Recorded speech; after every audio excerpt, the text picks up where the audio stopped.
Good morning. Noah and I are out on our little morning bushwalk in our backyard. I thought I'd show you the beautiful creek that's opened up from all the rain. He's waiting very patiently for me, aren't you, bud? Good boy. And we're just preparing for my dad to arrive. He's going to help me today move the solar trailer a little further out into the sun, and also a new washing line. Both are now in pretty much full shade because the sun has gone down and stays behind the gum trees. We're also going to order a truckload of stone or pebbles because I have finally got my hands on a galvanized steel 1940s bathtub. So we're going to set up a nice outdoor area for our fire pit and our outdoor bath and our washing line, and move the solar trailer out into the sun.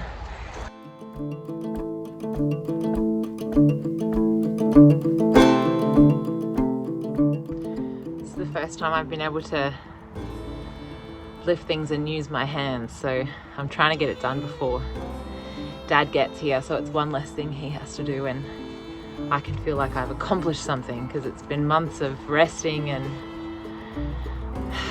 getting to know my new condition. So I'm very much enjoying this heavy lifting because it's been a long time.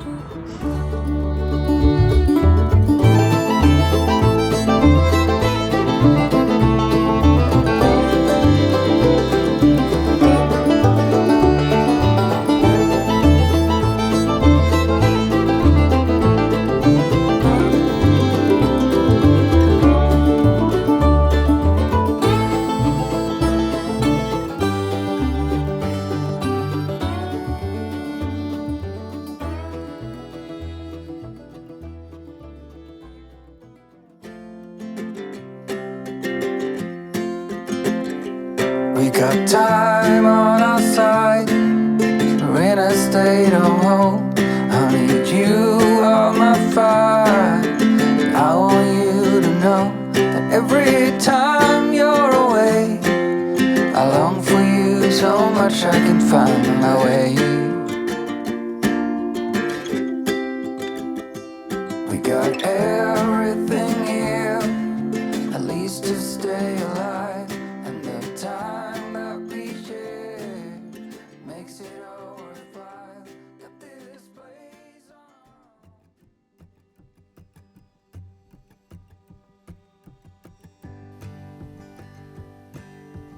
It's time to add a new character to our story.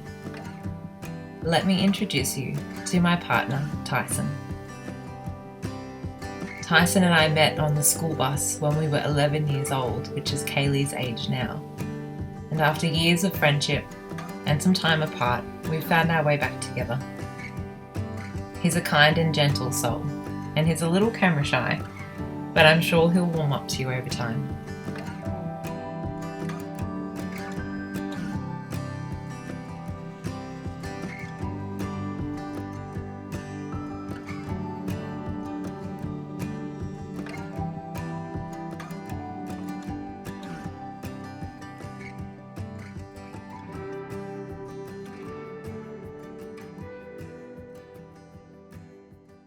On off the beaten track today.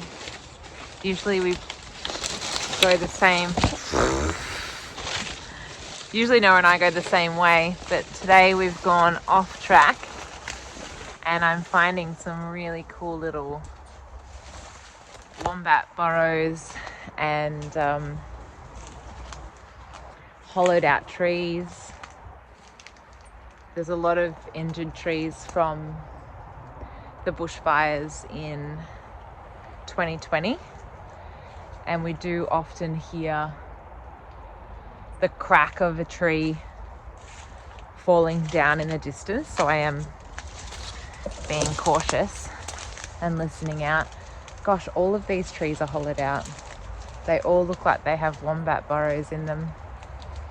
We might go up this way, Noah. Are you stuck? But this is our backyard.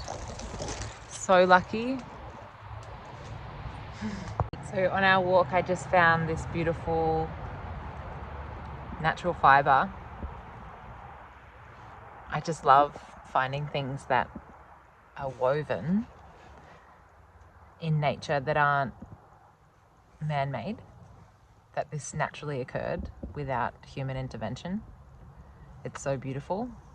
I was going to make cordage with it, but I'm just going to leave it as it is, and hopefully I'll get to use that in a piece on its own. But as I found that, I was thinking I did promise to teach things on this YouTube channel that I learn, and something that I have learned is how to make cordage. And I know that a lot of you aren't in Australia, so we have different trees and plants. Something that we all have is corn, and if you buy the whole corn and you pull the husk off the corn, you can then strip it into smaller pieces. So you grab 2 pieces to begin with and you make them jagged or staggered so they're not even, and you bend them like this. And if they're too dry, you can soak them in warm water for 5 minutes or so, and then all you're going to do is grab the top part and twist it away from you, and then your middle finger is going to grab this part and twist that away from you. So twisting away and then pulling away, twisting away, pulling away, and then your thumb is moving up to hold the pieces that you've already done. Twisting away, pulling away,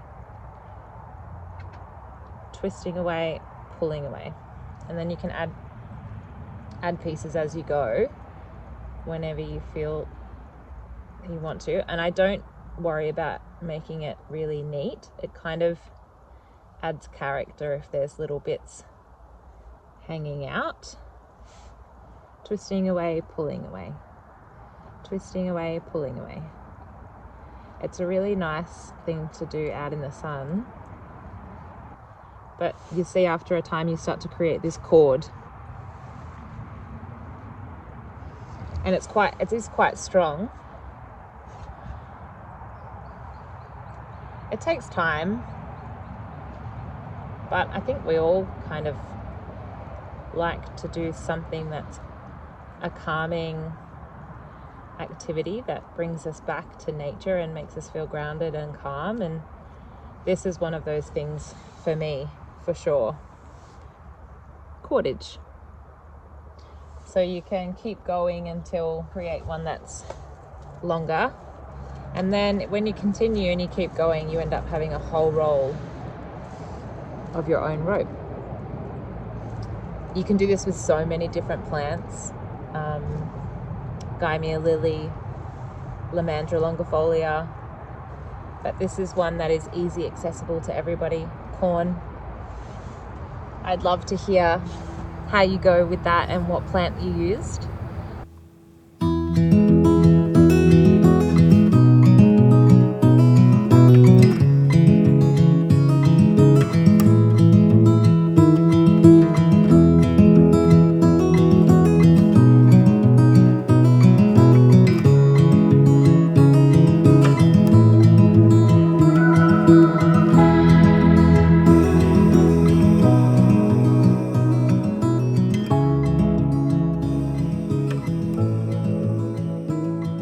Good morning.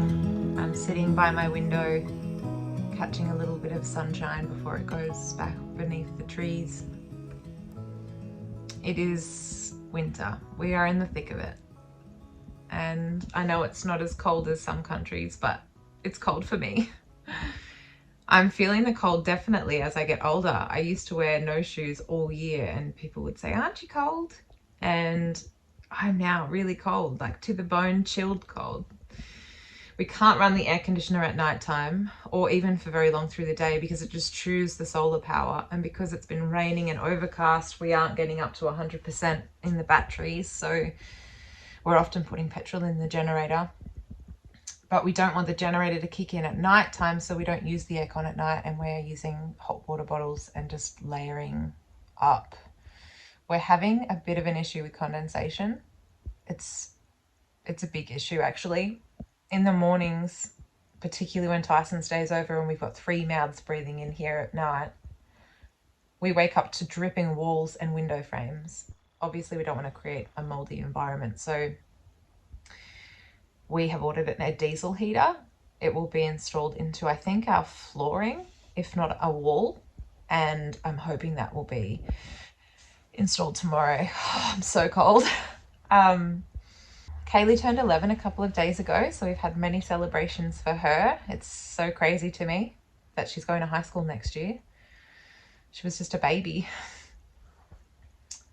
But she's still loving everything here. She got some aerial silks and a slackline tightrope for her birthday, so we're going to set those up and she can have some more fun things to do outside. We've been going on our daily walks with Noah. It's mushroom season, so there's some beautiful, lots of different types of mushrooms going on the land, which is really cool to see. Our bath arrived and we've been having outdoor baths because there's been rain. We haven't had any problems with water. Our tanks are full. However, an interesting thing was we got a really big gas bottle. I don't know how many litres. It's just the biggest gas bottle. And I thought it was going to last us about 6 months, but we are just shy of 4 months and it ran out yesterday. So we're currently hooked up to a small barbecue gas bottle until they're refilled. And there's not many outdoor projects happening at the moment. It's just too cold, but I've been doing a lot of creating inside, both painting and also expanding my creative endeavors into driftwood wall hangings and from things that I'm finding in nature. So everything's inspired by nature. And I love sanding timber at the moment. I'm loving working with timber. And other than that, I've just been making some soups and making sure that we're eating beautiful, organic, heartwarming meals in winter. Make sure you let us know if you have any questions for our tiny living adventure, and we will answer those in our next episode. Thanks for being here.